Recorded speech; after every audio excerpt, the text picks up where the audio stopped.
মাসুদ কামাল, এই প্রশ্রয়দাতা আসলে কারা এবং জবাবদিহিতার যে কথা আমরা বলছি, রাজনৈতিক দলগুলোর আয় ব্যয়ের হিসাব জমা দেবার আসলে যেই প্রয়োজনীয়তাটা আসলে বাংলাদেশে রয়েছে কিংবা পৃথিবীর সব জায়গায় রয়েছে, সেই প্রয়োজনীয়তাটা বাংলাদেশের রাজনৈতিক নেতৃত্ব মনে করছে নাকি আসলে আন্দোলন, রাজনীতি, চাঁদাবাজি, অপরাধ এই শব্দগুলোকে নিয়ে এক ধরনের নতুন বিতর্ক তৈরি করার চেষ্টা করা হচ্ছে? আপনি দুইটা প্রশ্ন করছেন। একটা হলো প্রশ্রয়দাতা কারা, আমি না, এটা শিওর থাকেন, আমি প্রশ্রয় দেওয়ার মতো অবস্থানেই নাই। তাহলে প্রশ্রয়টা কে দিবে? যে সেই অবস্থানে আছে, যার কাছে গেলে পরে সে তাকে নিরাপত্তা দিতে পারবে, যার কাছে গেলে পরে তার হাতে সেই ক্ষমতা আছে যে তাকে পুলিশে ধরে নেবে না অথবা তার বিরুদ্ধে আইন প্রয়োগ হবে না, এরকম ক্ষমতাধর ব্যক্তিরাই প্রশ্রয় দেওয়ার সক্ষমতা রাখে। এখন কে দিতে পারে? উমামা ফাতেমা তো একটা বলেই দিচ্ছে, শিকড় অনেক গভীরে। গভীরে কোথায়? কার গভীরে? এখন এই সমন্বয়ক পরিচয় দিয়ে সে ওখানে করতে গেছে চাঁদাবাজি, তার প্রশ্রয়দাতা কি সিপিবি? সিপিবি তো হইতে পারে না। তার প্রশ্রয়দাতা কি বিএনপি? বিএনপি হইতে পারে না। বিএনপি বরং ছাত্র দলকে প্রশ্রয় দিতে পারে যদি দেয়। এরা তো খালি বহিষ্কারই করতেছে, তার মানে এরাও বোধহয় প্রশ্রয় ওইভাবে দেয় না, হয়তো কিছু কিছু দেয়, যাই না। কিন্তু ওই চাঁদাবাজির প্রশ্রয়দাতা এরা না, তাহলে কারা হইতে পারে?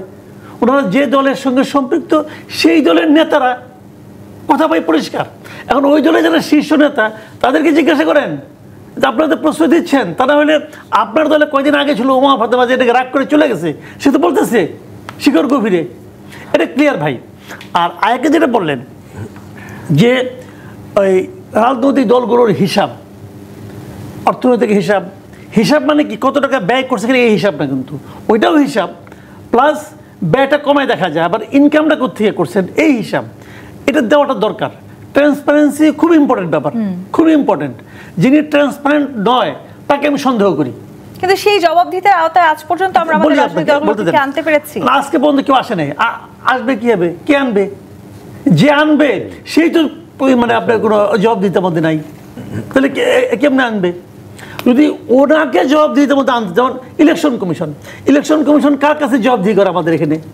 আমাদের এখানে ট্র্যাডিশনালি ইলেকশন কমিশন জবাবদিহি করে সরকারের কাছে, কিন্তু তত্ত্বগতভাবে তো করার কথা না। আগের ইলেকশন কমিশন শেখ হাসিনার কাছে জবাবদিহি করতো, বর্তমান ইলেকশন কমিশন ডক্টর ইউনূসের সঙ্গে সৌজন্য সাক্ষাৎকার করতে যায়, সৌজন্য সাক্ষাৎ দিয়েছে। কেন? এটা কি ওনার কাজ? এটা তো ওনার কাজ না। উনি তো একটা স্বাধীন একটা প্রতিষ্ঠান, উনি তো একটা সাংবিধানিক প্রতিষ্ঠান। ডক্টর ইউনূস যেরকম শপথ দিচ্ছে উনি এরকম শপথ দিচ্ছে, কেউ কারো অধীনে না। কিন্তু তো ওখানে যায় কেন?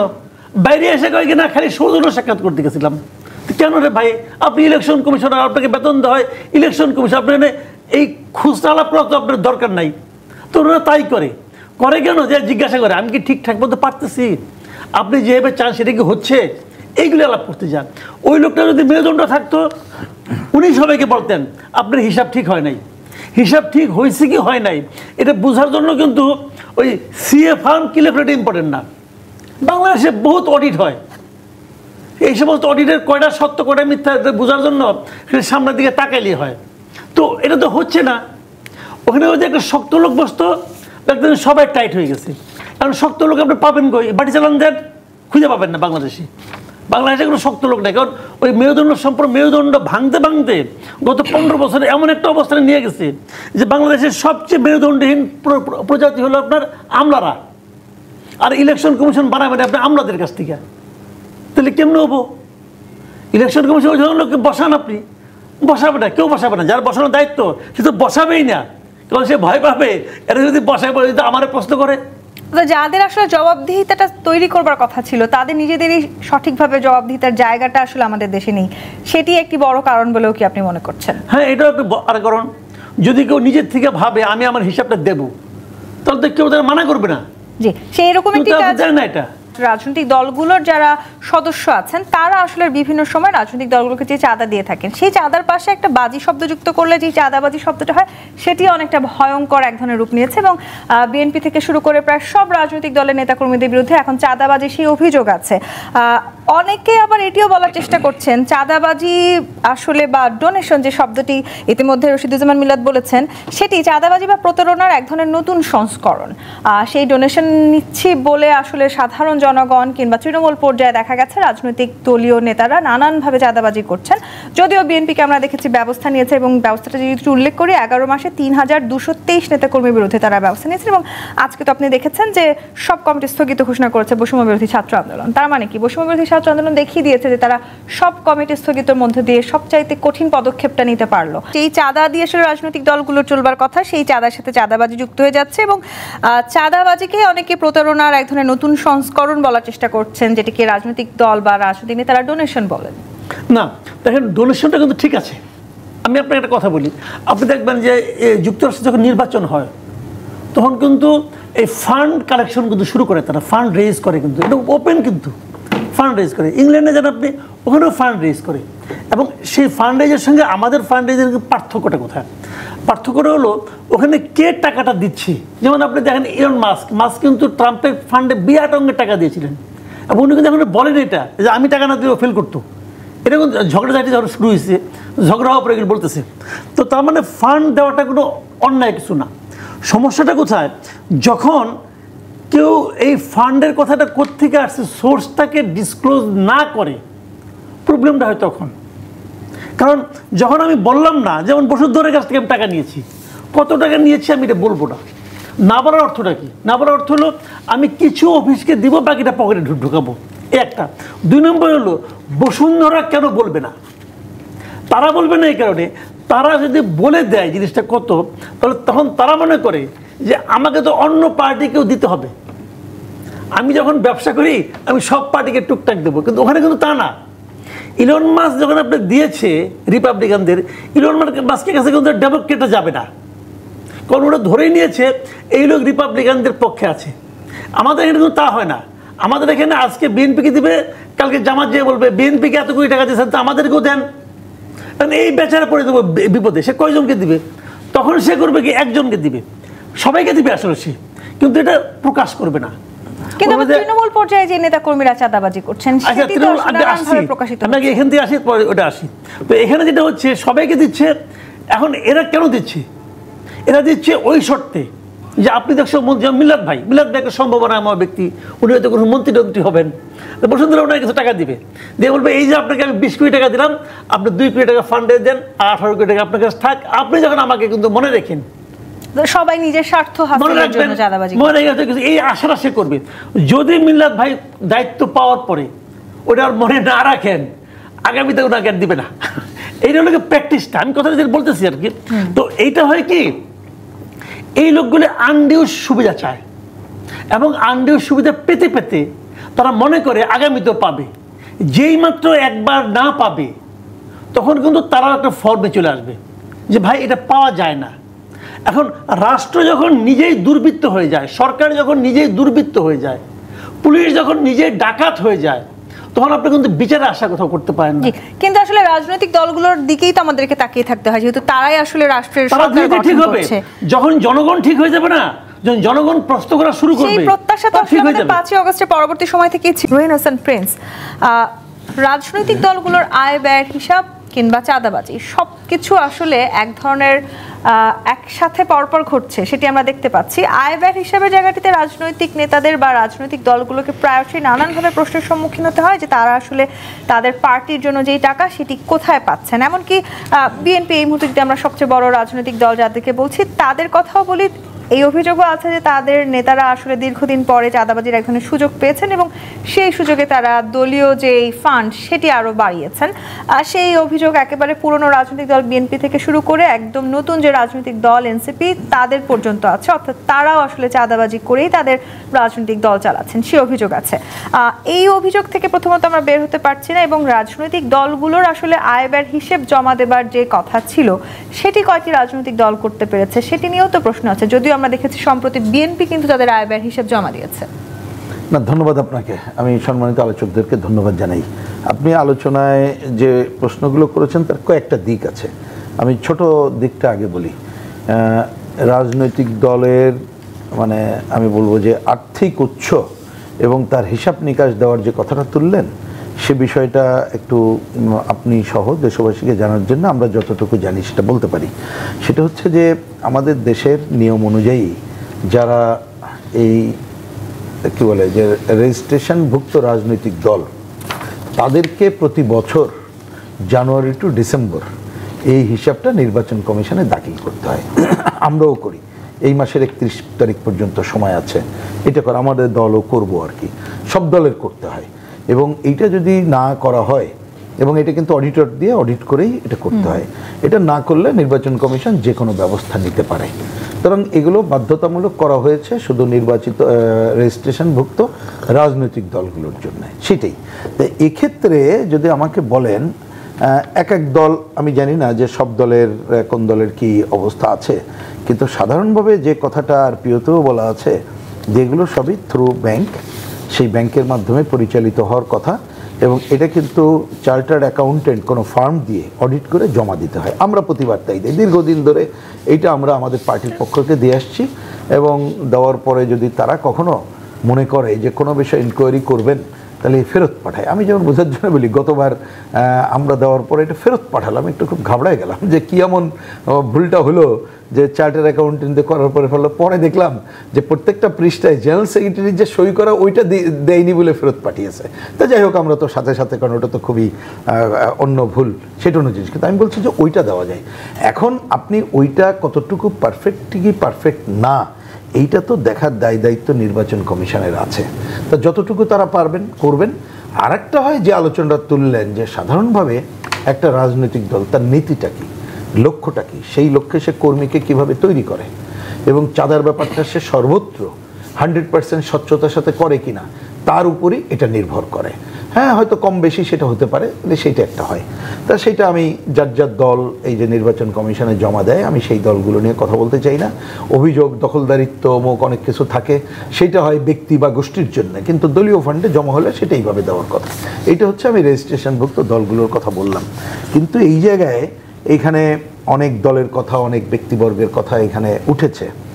সেই জায়গাটা আমি যদি বুঝে থাকি, আমি জিনিসটাকে একটু অন্যভাবে দেখতে চাই। কারণ অনেক আলোচনা হয় কোন ব্যক্তি কি করছে না করছে, এটা আমার বিবেচনাটা পিসমেল দ্বারাই হয়। কিন্তু বাস্তবতা হচ্ছে, যদি আপনি রাজনৈতিক দল মিন করেন, আগে সে রাজনৈতিক দলটা কি, তার লক্ষ্য কী, উদ্দেশ্য কী, সে তার কর্মীকে কিভাবে তৈরি করছে। এখন ধরেন আমরা এই যে দেখতে পেলাম আলোচনা, অনেক সময় আলোচনা, আমি পজিটিভটা নেগেটিভটার মধ্যে না যেয়ে যদি অন্যভাবেও বলি, দেখলাম দু একজনের সাথে যখন আমাদের আলোচনা হয়, এই নতুন নতুন অনেকে ইলেকশন নিয়ে যখন কথা ওঠে, আমরা তো একটু ভয়ই পাই। বাংলাদেশের বাস্তবতা নির্বাচন মানে, নির্বাচনে যদি টাকার খেলা বন্ধ না করে যে ওই প্রতিযোগিতাতে, তো ভাই আমরা ঢুকতেই পারবো না। আপনি পেশি শক্তি, প্রশাসনিক কারসাজি, ওগুলো বাদই দিলাম, আমি তো ঢুকতেই পারবো না। মনোনয়ন আমার লোক কিনতেই পারবে না। যদি সিডি কিনি, সিডি ওটা প্রিন্টই করার মতো টাকা আমার হবে না। আমরা যার জন্য বলেছি সম অধিকার করতে গেলে ওটা হবে। বাণিজ্য কম হচ্ছে না, সেটা তো পরের ব্যাপার। আমি এক একটা করে আসেন, মনোনয়ন বাণিজ্য তো পরে, আমি বলছি কি মিনিমাম ওইটাই তো করতে পারবো না। এখন অন্য দলের যেটা হয়, আপনি মনোনয়ন বাণিজ্যটা আমি একটু পরে রাখলাম, দেখি অনেকের মাথায় এরকম নির্বাচন করতে হবে, টাকা লাগবে, টাকা লাগবে। এখন মাথাটা যদি এরকম হয়ে যায়, কিন্তু আপনি যখন এই টাকা এবং এই ধরনের জিনিসগুলো এমন একটা জায়গায়, এটা আমার থেকে অন্য যারা এগুলো আরো ভালো বুঝবেন, আপনি যদি একবার এই ফুটায় হাত দেন এবং শুরু করেন, তখন এর কিন্তু শেষ নাই। কিন্তু সেই টাকার উৎস কোথায়, সেই জবাবদিহিতাটা তো নিশ্চিত করার কথা ছিল। সেই জবাবদিহিতা করার মতো আমাদের একটা রাষ্ট্র, তার পাহারাদার সরকার, সেই জায়গাটা তো তৈরি হচ্ছে না। এমনকি আপনি বলি, আমি যে বললেন, এই যে অনেক সময় আমরা একটা কথা বলি, একটা সংবিধানে ভালো ভালো লিখে দেন তাতে হবে। এই যে অনেক পণ্ডিতদের সাথে আলোচনায় যাই, তো এখন ওইখানে একটু বলি, কামাল ভাই আছে বলে এই কথাটা ওনার দিকে তাকে আমার মনে পড়লো, এটা বলতে ইচ্ছে করে, কারণ উনি তো অনেক কথা বলেন। এটা বলি যে, আরে ভাই, আমাদের সংবিধানে শত দুর্বলতা সত্ত্বে এখনো পর্যন্ত কিন্তু অনপর্জিত আয় ভোগ করার কোনো অধিকার নাই। তারপর এটা ভোগ করে কিভাবে? তাহলে করে কিন্তু প্রশ্রয়ে, সে রাজনৈতিক দল বা অন্যদের প্রশ্রয়ে, বা যারা দুর্বৃত্তায়িত দুর্নীতিবাজ, তারা এদেরকে ব্যবহার করে, ওই প্রশ্রয় করে। আমি বলবো যে এদের বিরুদ্ধে খালি রাজনৈতিক দল, সরকার যেমন ভূমিকা পালন করবে, আমি একটু দয়া করে অনুরোধ করব, মিডিয়া একটু চেহারা কম দেখান, একটু দয়া করে এদেরকে একটু সালাম দেয়া কমান, একটু বয়কট করেন। আপনারা হয়তো শক্তির উৎস মনে করছেন, কিন্তু আপনারা প্রশ্রয়দাতা হিসাবেই কিন্তু এক সময় না এক সময় জনগণের কাছে জবাবদিহিতা করতে। এই জায়গাটিতে আমি একটু বিএনপির কাছে আসি। মুর্শিদুজ্জামান মিলাদ, বিএনপি নির্বাচন কমিশনে 2024 সালের আয় ব্যয় হিসাব জমা দিয়েছে। আপনাদের যে তথ্য সেই অনুযায়ী 2024 সালে বিএনপির আয় হচ্ছে 15,65,94,842 টাকা, যা আগের বছরের চেয়ে 1,313% বেশি, অনেকটাই বেশি। এইটি আসলে প্রশ্ন করার সুযোগ আছে কিনা আমাদের, যে কিভাবে আপনাদের এই আয় বৃদ্ধি পেল? ধন্যবাদ আপনাকে, ধন্যবাদ আমার সহ আলোচক প্রিন্স ভাই, মাসুদ কামাল ভাই, ওনাদের পেয়ে ভালো হলো আর কি আলোচনাটা। আর আমি তো দলের কোষাধ্যক্ষ। ওই প্রিন্স ভাই তো বললেনই যে তার নিবন্ধিত রাজনৈতিক দল যেগুলি, তাদের সকলকেই আয় ব্যয়ের হিসাবটা দিতে হয়। এটা এখন থেকে না, এটা প্রথম থেকেই, অনেক আগে থেকেই প্রচলন। যখন থেকে রাজনৈতিক দলগুলি নিবন্ধিত হয়েছে তখন থেকে এটার প্রচলনটা হলো যে প্রত্যেকটি রাজনৈতিক দলের আয় এবং ব্যয়ের হিসাবটা ঠিকমতো দিতে হবে আর কি, এবং সেগুলি সবগুলি ব্যাংকের থ্রুতেই দেওয়া হয়। আমাদের বিষয়টায় আমি যেহেতু দলের কোষাধ্যক্ষ, আমাদের ধরেন প্রিন্স ভাইদের দুইটা স্বাক্ষর লাগে, একটা মহাসচিব এবং সভাপতি সম্ভবত। তা আমরা এখন করে থাকি, যেহেতু আমাদের ম্যাডাম এটাকে ইয়ে করে দিয়েছেন, এবং আমি কোষাধ্যক্ষ, দপ্তর সম্পাদক এবং মহাসচিব, আমরা প্রত্যেকটি পাতায় পাতায় সই করে তারপরে জমা দিই। এবং যে জমাটা দেওয়া হয় সেটা পুঙ্খানুপুঙ্খরূপে হিসাব করা হয় আপনার আমাদের আয় কত হলো, ব্যয় কত হলো। আয়টা কেন বেশি হলো আপনি বলতে চেয়েছেন, সেটা আমি বলছি। কিন্তু এই বিষয়গুলি নিয়ে কিন্তু আমাদের যে সিএ ফার্ম দ্বারা পুঙ্খানুপুঙ্খ অডিট করা হয় আর কি, audit report, it's a audit report. এই অডিট রিপোর্টে জমা দেওয়া হয়। তো একটা দলের যদি আয় না থাকে, ব্যয় কোথা থেকে করবে, আর দলটা চলবেই বা কীভাবে? আসলে তো হয়েছিল এই কারণেই, কিন্তু নানান ভাবে আপনার বিগত সরকার না, শুধু বিগত দিনগুলিতেই আপনার এমনভাবে হয়েছে যে যখন যা প্রয়োজন হয় তখন হয়তো এটা ডোনেশন বলেন বা অন্য ফর্মে বলেন, এভাবে নিয়ে নিয়ে নির্বাচনগুলি করা হতো। কিন্তু একটা দল চালার জন্য, যেমন ধরেন আমাদের মিটিং হয়, আমাদের দলীয় আপনার লিফলেট করা হয়, দলীয় যে খরচগুলি হয়, আমাদের অফিসের অনেকগুলি স্টাফ আছে, তাদের বেতন দেওয়া হয়, তারপরে আপনার ভেহিকেলস আছে, সেগুলি মেনটেন করতে হয়। এই যে এর যে টাকাগুলি কোত্থেকে আসে? এই টাকাগুলি আসে প্রত্যেকটি আপনার সদস্যের কাছ থেকে একটা মাসিক চাঁদা রয়েছে এবং বাৎসরিক চাঁদা রয়েছে। মাসিক এবং বাৎসরিক চাঁদাগুলি আপনার জমা হয় একটি অ্যাকাউন্টে, এবং অনেকেই ডোনেশন দেন যখন ত্রাণ, আপনার ধরেন বন্যা হয় বা বড় ধরনের ডিজাস্টার হয়, তখন দলের কাছে অনেকেই ত্রাণ ফান্ডে কিছু টাকা দেন আর কি, মানে ডোনেশন দেন। সেগুলির জন্য আলাদা অ্যাকাউন্ট থাকে। সব অ্যাকাউন্টেরই হিসাব কিন্তু আবার এই যে আমরা যে জমা দিলাম আজকে, সেই হিসাবগুলি সেখানে দেওয়া হয় আর কি। তো এই আপনার প্রশ্ন যেটা ছিল যে কেন বেশি হলো, 1000 গুণ কেন বেশি হলো, আপনার বিগত 17 সালে আমরা চাঁদার রসিদ আছে, কিন্তু বই আছে। এই বইগুলি 17 সালে আমরা যে বিভিন্ন জায়গায় যে বাৎসরিক চাঁদাগুলি আদায় করার জন্য জেলায় জেলায় পাঠানো হয়, সেগুলি পর্যন্ত ছিনতাই করে নিয়ে গেছে আওয়ামী লীগ। এবং সেখান থেকে কেউ এসে চাঁদা দিবে এবং বিএনপির লোক এই কথা শুনলে পরে সে চাঁদাগুলি দিতে পারেনি আর কি। এই 17 সন থেকে আরম্ভ করে এখন পর্যন্ত আমাদের আয়গুলি কম ছিল। তো যেহেতু একটা পরিবেশ চলে এসছে আপনার 5ই আগস্টের পরে, এখন কিন্তু আমাদের চাঁদাগুলি মানে বিগত দিনের, অর্থাৎ যেটি আসলে আপনাদের যারা সদস্য, বিএনপির যারা সদস্য, তারা আসলে তারাই চাঁদাগুলি দিচ্ছে, যারা একদম চালাচ্ছেন। হ্যাঁ, এবং এই চাঁদার আপনার এটার হার আরো বাড়বে আগামী দিনে, কারণ আমরা এমন একটা ফরমেশন আনতেছি যে যাতে করে মানুষের, ওই যে একটু আগে কথা বললেন যে মানে নমিনেশন বাণিজ্য, এই সেই হাবিজাবি, এগুলো অনেক কথা আসছে আর কি। এখন আমাদের ভারপ্রাপ্ত চেয়ারম্যান সাহেব জনাব তারেক রহমান, তিনি চান স্বচ্ছতা, এবং এই স্বচ্ছতা করার জন্য তিনি দেখেন কিন্তু আমেরিকাতেও যখন নির্বাচন একটা হয় আর কি, একটা রিপাবলিকান অ্যান্ড ডেমোক্রেটদের কিন্তু বিভিন্ন ভাবে তাদের ডোনেশন দেওয়া হয়, বিভিন্ন মানুষ বিভিন্ন ব্যবসায়িক মহল তারা দেয়। সেই ডোনেশন রাজনৈতিক দলগুলোরও আছে। সেই আদলে উনি একদম স্বচ্ছ রাখতে চান এগুলি, এবং এর জন্য একটা আমাদের এখন সফটওয়্যার করা হচ্ছে। মুশতাকুজ্জামান মিল্লাত, বিএনপির তৃণমূল পর্যায়ে অনেক নেতা কর্মীদের বিরুদ্ধে চাঁদাবাজির অভিযোগ আছে, যদিও আপনারা যথেষ্ট ব্যবস্থা নিয়েছেন, কিন্তু সেই ব্যবস্থাকেই আসলে যথেষ্ট বলা যায় কিনা সেটি নিয়েও শঙ্কা আছে। আবার এনসিপি নেতারা বলেছেন যে তারেক রহমান লন্ডনে বসে চাঁদাবাজিতে পৃষ্ঠপোষকতা করছেন, লন্ডন থেকে চাঁদাবাজির পৃষ্ঠপোষকতা না করে দেশে এসে বিএনপিকে চাঁদাবাজদের কবল থেকে উদ্ধার করতেও তারা আহ্বান জানিয়েছেন। আপনাকে আগে প্রথমে একটা কথা বলি, যেটা ডোনেশনের কথা যেটা বললেন আর কি, উনি একটা এক্সাম্পল দিলেন, ভেরি সরি যে আমার নামটা নিয়েছেন আর কি, মানে প্রিন্স ভাইয়ের নাম নিলে ভালো হতো আর কি।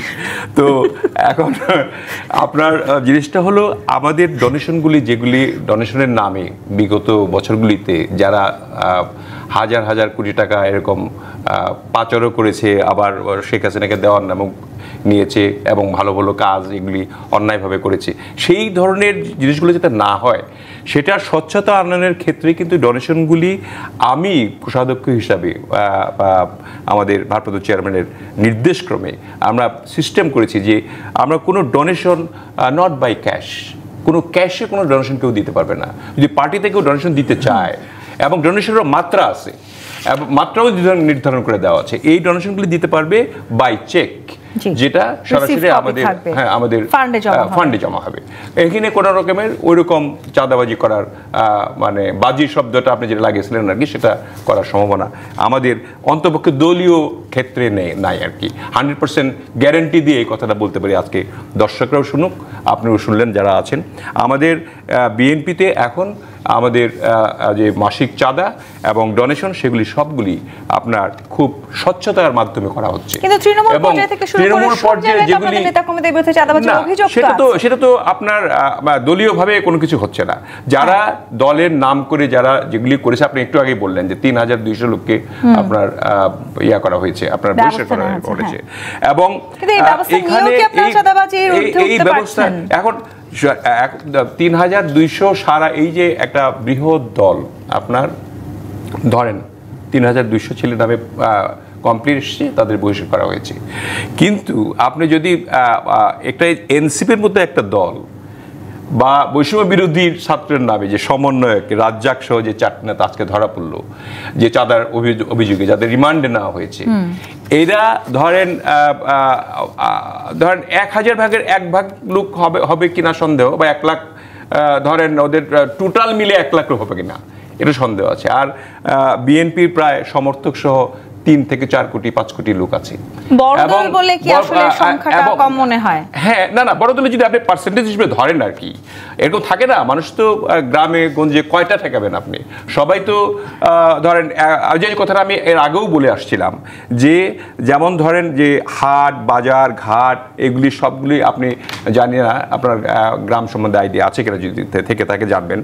প্রত্যেকটা উপজেলায় হাট থাকে, ঘাট থাকে, আপনার ইউনিয়নগুলিতে আপনার নানান রকমের বাজার থাকে, সেগুলি কিন্তু রেভিনিউ কালেকশনের জন্য এটা টেন্ডার করা হয়, অথবা পত্তন দেওয়া হয়, পত্তন না তো এটা বলে ওই যে ইজারা দেওয়া হয়। এই ইজারায় আপনার গভর্নমেন্ট কিন্তু রেভিনিউটা পায়। এই ইজারাগুলি কারা নেয়? যারা ওইখানে আইদার টেন্ডার ড্রপিং এর মাধ্যমে যারা হাইয়েস্ট হয় তারা নেয়, অথবা নেগোশিয়েট করে হয়তো সরকার মানে ডিপটি কমিশনার যিনি থাকেন ডিসি বা ইউনো, তিনি যাদেরকে ভালো মনে করেন চালাতে পারে তাদেরকে দেওয়া হয়। এগুলি ছিল আপনার গত সরকারের আমলে একদম যাচ্ছে তাই আর কি, মানে কোনো টেন্ডারও হতো না, হতো না, পরিবর্তনটাই তো আমরা দেখতে চেয়েছি। না, সেই পরিবর্তনটাই আপনাকে একটু ভালো করে বুঝতে হবে। এই জিনিসগুলো না বুঝে অনেকেই অনেক কিছু বলার চেষ্টা করে আর কি। আমি বিশেষ করে মিডিয়া আপনারা যারা জিজ্ঞেস করেন তারা কিন্তু অনেকে বুঝেনও না যে কেন এইগুলো কথাগুলি আসছে। এগুলি যখন হাট বাজারগুলি যে একবারে চলে গেছে, কেউ নাই, এই টোলটা কালেকশন করবে কে, এটাও নাই, কাকে দিবে এটা? তখন তো আপনি খুঁজে দেখেন, এখন যেখানে আপনি বাংলাদেশের যেখানে যাবেন, যে রাজনৈতিক দল এখন ধরেন হ্যাঁ তাদেরকে ইউনো ডেকে বলছে আপনারা বাকি টুলটা তুলে দেন, আপনাদেরকে আমরা লিখে দিচ্ছি, আপনারা টুল তুলে দেবেন। টুলের একটা পার্সেন্টেজ থাকে যে লভ্যাংশ, সে লভ্যাংশ নেয়। যে হাটটা সে নিল তখন তো বিএনপি লোকরা নিছে, এখন সরকারি কোষাগারে যায়, সেটা তো প্রশ্ন আছে। না কোষাগারে এটা ফিক্স করা। আপনার ধরেন আপনি একটা হাট ডাকলেন ধরেন 10 লাখ টাকায়, বছরে আপনি 10 লাখ টাকা দিবেন বা 1 কোটি টাকা দিলেন। 1 কোটি টাকার মধ্যে আপনি যে হয়তো 10% বেশি আপনার উঠতেও পারে, আবার লসও হতে পারে, কারণ ওগুলো নির্ধারণ করা আছে। অর্থাৎ সেই সুযোগ আপনি আর বলার চেষ্টা করছেন যে খুব একটা আসলে নেই। না, সুযোগ না, এটা সত্য কথা।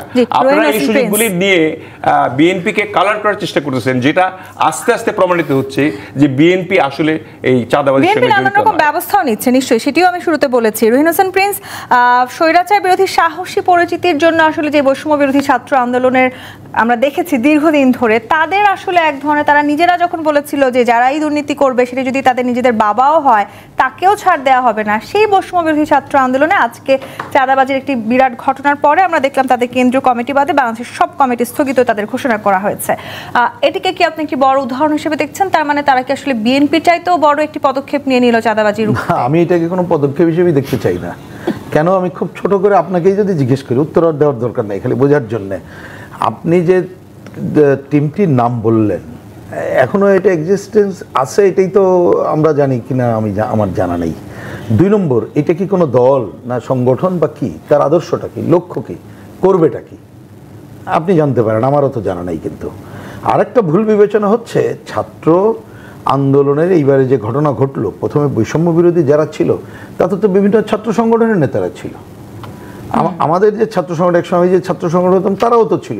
এই ছাত্র সংগঠন যার যার কাজে চলে গেছে।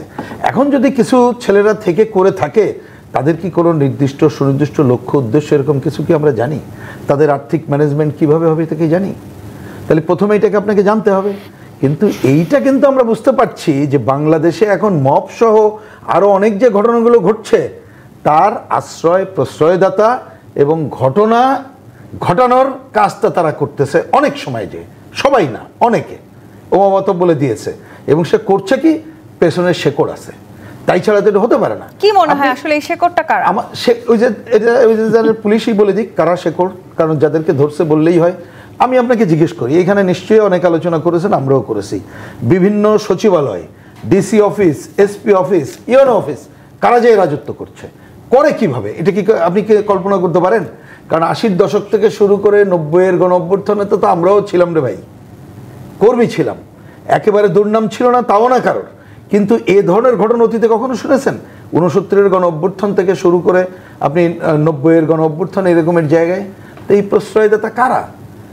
সুতরাং আপনি তাদের কাছে আশা করছেন কেন? কারণ তারা তো এরকমের কোনো সুনির্দিষ্ট লক্ষ্য উদ্দেশ্য এবং তারা ভালো মানুষ, খুব ভালো লক্ষ্য নিয়ে করছে, এটা তো দেখতে পাইনি আমরা।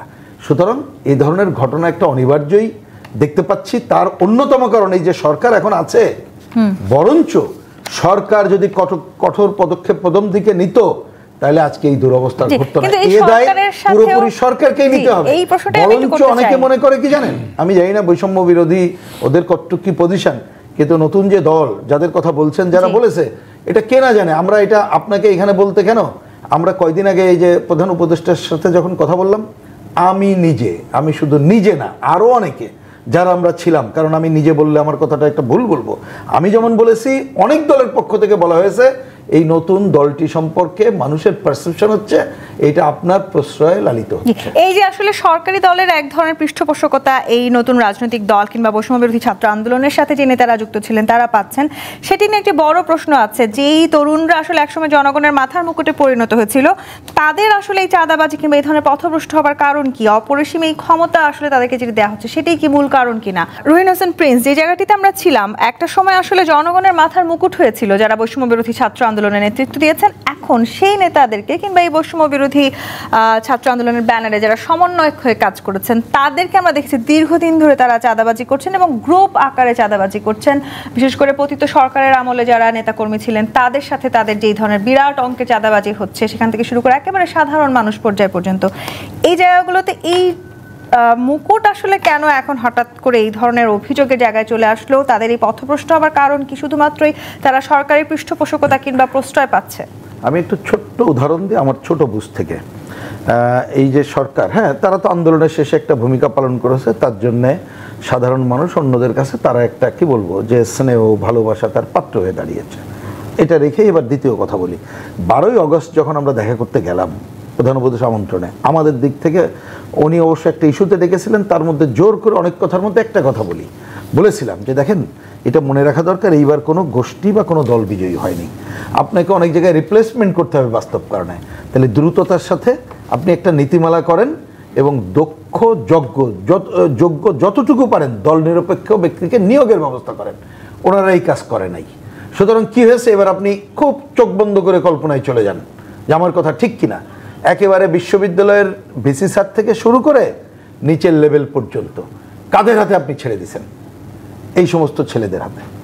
তারাই, আমি তো দেখেছি একজন শিক্ষক ওইখানে ভিসিকে নিয়োগ হবে, তার থেকে এই সমস্ত দেখছেন না, সে কোন কোন বিশ্ববিদ্যালয় সহ। কই, আমরা তো তখন কথা ওইভাবে বলি নাই।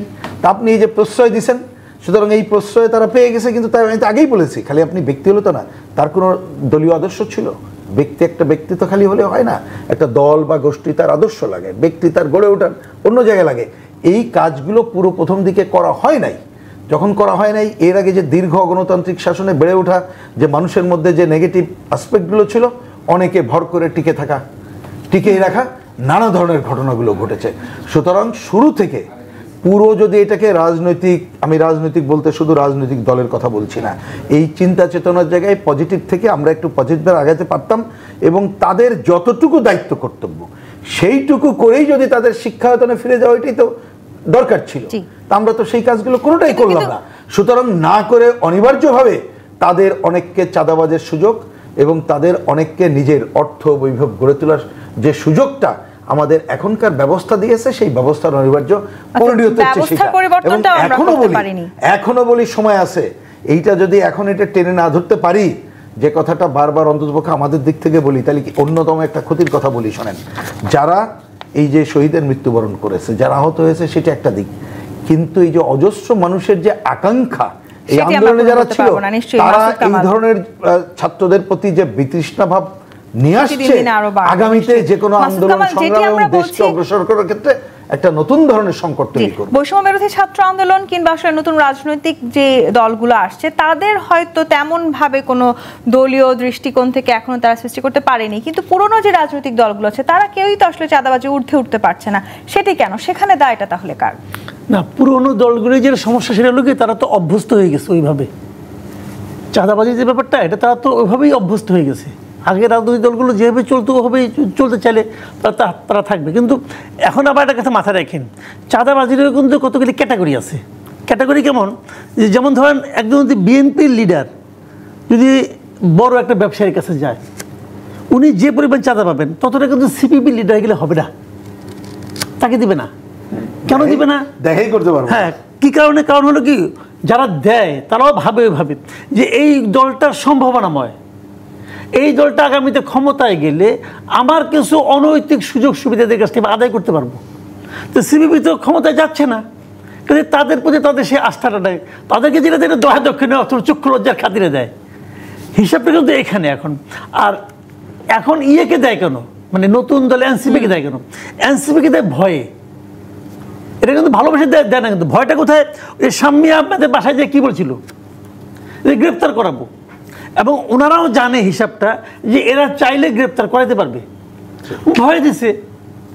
যদি তাতে সেই ভয়টা না থাকতো, যদি দেশে একটা আইনের শাসন থাকতো, তাহলে কিন্তু ওই বাচ্চারা প্রথমবার তারা কিন্তু পুলিশ আটকে দিত। কিন্তু আইনের শাসন তো নাই দেশে। কাজে যে কারণে আমরা সবসময় বলি আসলে হলো আইনের শাসনটা হলো ইম্পর্টেন্ট। এই মনে করেন এই এনসিপি ধরা যাক একটা ইলেকশন হয়ে গেলো, একটা পলিটিক্যাল গভর্নমেন্ট আসলো, যেই দলই আসুক, জামাত আসুক, বিএনপি আসুক, যেই আসুক, একটা পলিটিক্যাল গভর্নমেন্ট আসলো, তখন কেউ ওরা গেলে পরে কেউ তার আটাটা দিব না তো। কারণ এই এনসিপি এখন ওরা একটা সরকারি দল, ওরাও জানে, মানুষও জানে যে হলো এই ডক্টর ইউনূস সাহেবের দল। ইউনূস সাহেব ক্ষমতায় আছেন, কে চাইবে ক্ষমতাকে? যারা যখন ক্ষমতায় যাচ্ছে তারাই তখন আসলে এই ধরনের ক্ষমতার অপব্যবহার। হাতে যখন অস্ত্র থাকবে সবারই হাত নিষ্পিস করে সেটা চালানো। এমরুজ্জামান মিল্লাত, যারাই ক্ষমতায় যায় তারাই চাঁদাবাজি করার এই সুযোগের সৎ ব্যবহার করছে। ধরে নিলাম বিএনপি যদি আগামী নির্বাচনে নির্বাচিত হয়ে ক্ষমতায় যায়, তাহলে বিএনপিও কি আসলে কোনো না কোনো ভাবে চাঁদাবাজি উঠতে পারছে না? এই সুযোগটা থাকবে না, কারণ এই চাঁদাবাজির যে মানে যেভাবে আপনি দেখলেন যে ৩,২০০ লোককে বহিষ্কার করা হয়েছে, আর আমাদের ভারপ্রাপ্ত চেয়ারম্যান সাহেব যেভাবে, মাসুদ কামাল ভাইও জানেন, প্রিন্স ভাইও জানেন, সবাই আপনারা কম বেশি জানেন আর কি, তিনি কিভাবে কোন আদলে 31 দফা দিয়ে দেশকে পরিচালিত করতে চাচ্ছেন এবং দলটাকেও না না সেটা না, আপনি তো এক বহিষ্কার নিয়ে আছেন, মানে এই চাঁদাবাজির ওইটা নিয়ে আছেন। আপনার পরবর্তী যে আপনি ফরওয়ার্ড না করেন তাহলে তো মুশকিল আর কি। ওনার ধারণা ওই চাঁদাবাজিটা বন্ধ কখন হবে? আপনি তো এখন মানে আপনি কি করার আছে? আপনি ধরা দিতে পারতেছেন না, আপনার পুলিশ নাই, আইন শৃঙ্খলা বাহিনীর কথা উনি যে বললেন যে যতক্ষণ পর্যন্ত নৈতিকতা মানুষের মধ্যে জাগ্রত না হবে অথবা আইনের শাসন প্রতিষ্ঠিত না হবে ততক্ষণ পর্যন্ত এটা বন্ধ করতে পারবেন না আপনি। তার জন্য কি দরকার? একটা ইলেক্টেড গভর্নমেন্ট দরকার, এবং ইলেক্টেড গভর্নমেন্ট যেহেতু আপনারা বলছেন যে এটা বড় দল, সম্ভাবনাময় দল, এবং বিএনপি হয়তো ক্ষমতায় আসতে পারে আমাদের জোটদের সাথে নিয়ে, আমরা যদি আসে তাহলে প্রধানমন্ত্রী যদি জনাব তারেক রহমান হন, আই এম শিওর চাঁদাবাজি আর হবে না। কারণ হলো তিনি যে স্টাইলে দেশটাকে সাজাতে চান, এখন যেভাবে তারা দেখেন কত মানবিক। এই যে আমি শ্রদ্ধা জানাই টিচার মাহরিন মারা গেলেন, যে উনিও কিন্তু ওনাদের আত্মীয় আর কি, মানে চাচাতো বোন, মানে তারা মানবিক একটা আচরণ করে সবসময়। আপনার এই যে আমাদের বিএনপি পরিবার নামে একটা সেল আছে, প্রত্যেকটা গুলিবিদ্ধ নিহত পরিবারের পাশে গিয়ে দাঁড়াচ্ছে, একদম খুঁজে গিয়ে দাঁড়াচ্ছে, সেটারও উপদেষ্টা আমি একজন। এবং আমাদের এই বিএনপি পরিবারটা পুরা দেশে এই মানবিক ভাবে তাদেরকে দেখার জন্য, তাদের সংসারের ভার নেওয়ার জন্য, তাদের চিকিৎসার জন্য সকল কাজগুলো করছে। এই যে তার মানবিক একটা দিক এবং একটা স্পষ্ট একটা, আপনি কি বলতে দিবেন না? আপনার ধরে রাখেন যদি বিএনপি ক্ষমতার ভার পায় জনগণের দ্বারা, তাহলে চাঁদাবাজি বন্ধ হবে।